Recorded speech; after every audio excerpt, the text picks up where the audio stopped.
Please welcome Philipp Meyer, RWTH Aachen University. Hello, my name is Philipp Meyer. I'm head of entrepreneurship at RWTH Aachen University. You may have heard that at Aachen University we support 45,000 students and nearly 7,000 researchers in turning their groundbreaking ideas and inventions into startups. And one such startup is o11 Biomedical. We nominated o11 because they are breaking the wall of effective COPD treatment with drinkable nanoparticles that allow breathing via the gut. And we think that is pretty amazing. Take a listen. Breaking the wall of lung-dependent respiratory solutions. Caroline Knieps, o11 Biomedical. Have you ever thought about breathing with your gut?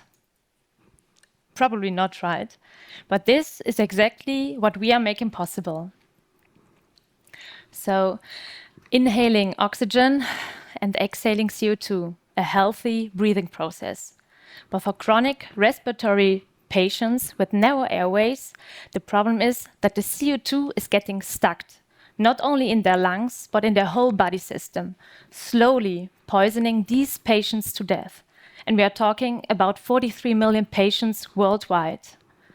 Every day, these patients rely on this, I would call it, straightforward engineered solution, a big machine pressing the air in and sucking it out. Efficient in terms of CO2 removal, but coming with a high price. Not only the high price of goods, but also a high patient price. Like the patient's burden is even bigger, isolating these patients. And the worst part, further damaging the already damaged lungs. But we are changing this. We thought, why not use a complete other organ to get rid of this excess CO2 building up in the body? And we came up with the idea to use the human gut as an alternative breathing organ, so our patients can literally breathe with their gut. But how can this work now? So for this, we developed small microgranulates suspended in a solution. You can really think of a smoothie. Our patients will drink this smoothie 3 times a day. And in the gut, in the intestinal fluid, we will capture the CO2, and so indirectly, the CO2 level in their whole body system will go down. But zooming a bit in to this technology, it's so unique because it's simplicity. It's a polymer matrix, really, and in the inside, we have a CO2 absorber. So the CO2 will diffuse inside the small particles, get trapped inside, and the so loaded particles will then find their natural way out of the body, and so the CO2. And can this work now? I will spoiler a bit, it can. So in first or also last preclinical trials with large animals, with pigs, we could not only show that our product is safe, but we could also demonstrate the efficacy. So with a control device, with a placebo, nothing will go down with the CO2. With the gold standard treatment, this mask ventilation I showed you before, we can go down in levels of CO2. And now, with our smoothie, only drinking it 3 times a day, we can even double outperform this gold standard treatment. And starting from the left-hand side, there are machine-dependent solutions to get rid either of the CO2 or to pump more oxygen into the patient. But this upper right corner, this one, that's for us. Efficient in terms of CO2 elimination, even outperforming the gold standard, and coming with a low patient burden. And also, it's kind of a continuously scavenger. It's kind of a drink and a forget solution. So this growing 43 million patient market worldwide with patients in high need, and they will need a daily and lifelong treatment. So even if we will just touch a small 1-digit number, we are talking about a multi-billion euros opportunity with our low cost of goods product. And we are aiming for a B2B prescription model together with pharmacists and healthcare professionals. So what started as a crazy idea of us scientists, it's still a crazy idea, but also now backed with a really professional and engaging team of engineers, healthcare professionals, and regulatory professionals. With our strong advisory board, but also, and we're really proud of it, with our key opinion leaders together, we are really driving forward to bring this product to our patient. Having established our complete own production facility in the west of Germany in Aachen, we're now finishing our long-term animal trials and also applying next year for our first in-patient study. After finishing all the clinical trials, we're aiming for a licensing deal or with a partner deal with a strong partner helping us to build up and also to distribute the product to the patient. So if you're keen to back up a game-changing or breaking the wall respiratory innovation, follow our journey. Thank you. Amazing. I love crazy ideas. Okay, talking about science fiction, let's go, Luca. Do you have to control your diet in any way to keep it efficient, or you can eat whatever you want? That's a good point. Our absorber, we have calcium inside our absorber, so we suggest a low calcium diet.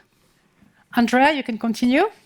Belong the non-invasive technologies. There is, for example, acetazolamide to reduce CO2 in the patients. What is your competitive advantage to this actual product? Mm-hmm. Actually, also the flexibility of the patient, so that you can really take it away anywhere you are and use it at any time you will need it. That's a big advantage. Next question, Iris, of course. Are there any side effects, and what's the roadmap towards regulatory approval in humans? So for now, our long-term animal trials are still running, but we have the results from the 6 weeks, and we don't see any side effects either in the lungs or in the intestines.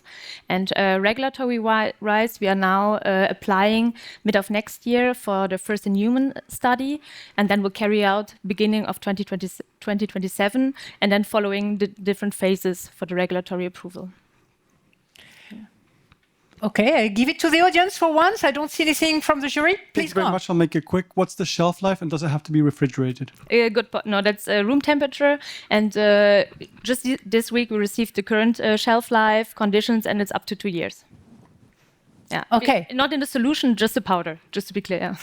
Thank you. Cyriac. Just briefly, there are two problems. One is CO2 removal, but the other one is O2 intake.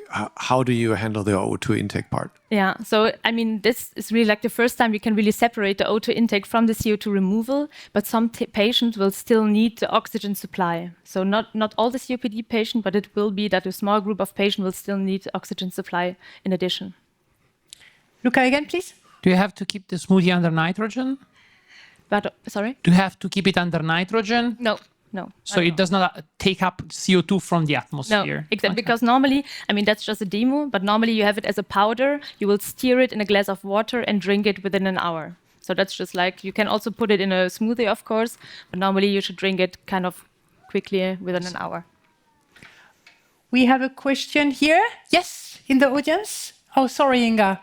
Okay, let's make it short, please. Does it need any allergic tests before taking the smoothie? Good question. No, only calcium, because there's a lot of calcium inside. But the other ones are already, Wonderful. Inga, please. Thank you very much. Do you have to increase the amount after some months or years, or do you get used to it or not? No, so as it's a chronic disease, the patient will need it lifelong, but we are really thinking of a first kind of detoxification phase. So the patient will get it 4 times a day and then slowly decreasing it, exactly. But still, they will need it, yeah. Stefan, last question, Fabrice. How many patients have you treated with that?